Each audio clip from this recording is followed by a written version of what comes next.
Hello friends, my name is Srinivas and I welcome you to my channel Coding Skills. As part of this video, we will learn how to find nth max value within a given string. Basically, this program was requested by one of my subscriber. So based on that, I'm preparing this program. Let me show you the comment reference. So this was the comment I received from one of my subscriber. He was looking for to find second max word based on a length within a given sentence. So let's see how we can implement the program in Java. So these are the couple of import statements: array list, collections, hash map, list, map, and scanner. All these are from the util package. So within a main method, I have declared an instantiated scanner and mapped it to the input stream. Then printed a message on the console requesting the user to enter a string value. And we are reading in a string variable. sc.nextLine is going to capture the complete string. And we are printing one more message on the console. Please enter a position value to find nth max value. Basically, I'm trying to develop a generic program to find nth max value. So it can be like first, second, third, based on the sentence length.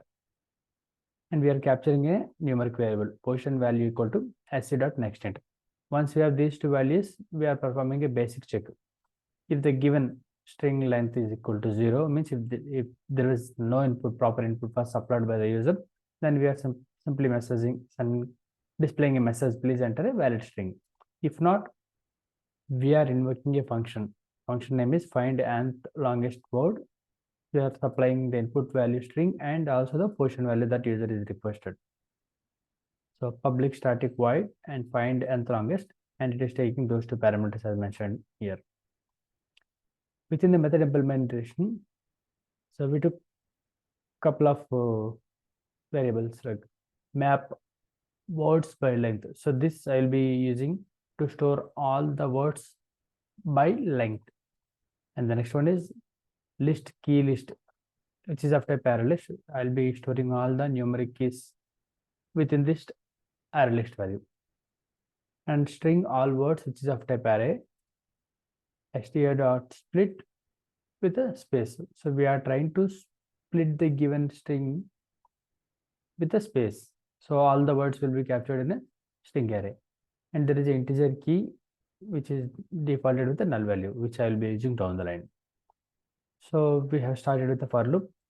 So for int I equal to 0, I less than all words dot length and I plus plus. The purpose of this for loop is, so we are going to repeat this loop for all the words which are captured in this string array.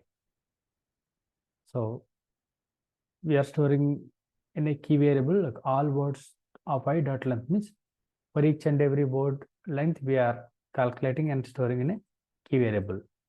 So this is the core logic. So if you observe here, if this key, like the words by length dot contains key with this value, means if there was an already entry made entry stored inside this map, we are checking that condition. If it is already made, so there is a different logic. Let's get into the else block. Suppose if the loop is executing in the first scenario, so let's obviously this condition will fail, right? Let's get into the else block. So if there is no entry made and the iteration was happening for the first time, then we are storing the value directly into the map object. Words by length dot put, and we are storing the key value as the length of the word, and all words of the I, means corresponding the string value whatever you have identified with this the index. So we are storing in a map variable, and we are also at the same time we are also storing the key whatever the key identified corresponding length here. See here, keywords dot length, right? Same thing I'm also storing in a separate variable. I can replace it here because anyway I have stored in a variable, right? So I'll just use same thing, keywords dot length. So we are storing in a array list. So this is for the first time scenario. Suppose if the condition is already satisfied this one, so what happens here is, so we are also putting in the same map, but here if you observe, first parameter is key and the second parameter is we are getting the existing value within the same map and appending the current value. So let's say if I have like 3 to 4 words of like the length 3, so I'll be storing all length 3 related values in a map by comma separated. So that's the core logic which we are building here. So once we are done with this for loop, so that means you are done with like storing all the values based on the length within a map object. Here I'm printing for reference purpose, like what are the different lengths and what are the various string values that got captured out of the above for loop. Now we are checking a basic condition which is required here. The position value is greater than the size of the list. For example, you are requesting for a fifth position, but your key size has only 4 or less than 5. So then obviously we cannot get the requested position value, right? Hence we are printing a message to the user. We cannot provide a requested position value as we could find only a certain number of positions, because we need to give a valid information to the user.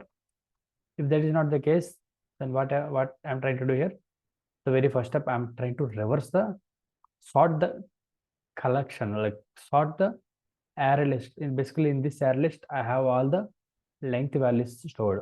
So I would like to sort them in a reverse order. So hence the first parameter is a collection of the list collection object, and second one is collection dot reverse order.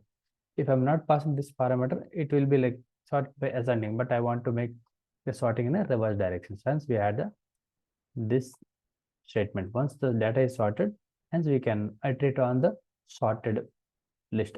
For int I equal to 0, I less than the length of the list, and I plus plus. So if I plus 1, because I starts with index starts with 0, right? Hence we are checking with I plus 1 equal to the requested value. Means the whatever the portion that you are requesting is matching the condition, then you are printing a message here, requested position value. So here this loop indicator is having a corresponding value, right? Position value. Hence we are getting the corresponding word from the map that you have stored earlier, ports by lines dot get, and we are supplying the key. And this is going to give us the requested and the max value. So once this condition is satisfied, so we don't need to execute the remaining iteration of the loop, right? We are simply coming out of the loop by simply using a break statement. So let's run this program to see how the results will vary. So first I'll do is I'll take the sample string that was requested by that. So in this program, basically second max language is max value is the language, right? So we'll try all the combinations.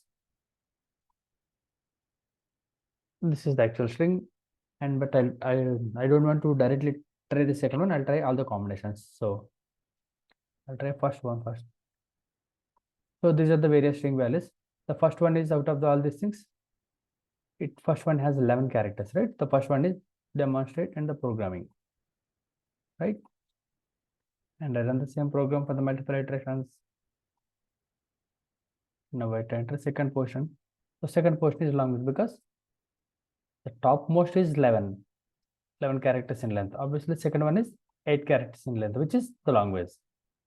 I try to enter the same for the third iteration. Want to find third one.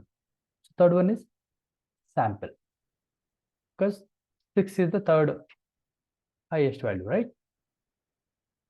We do the next iterations as well. Fourth one. So fourth one is 2.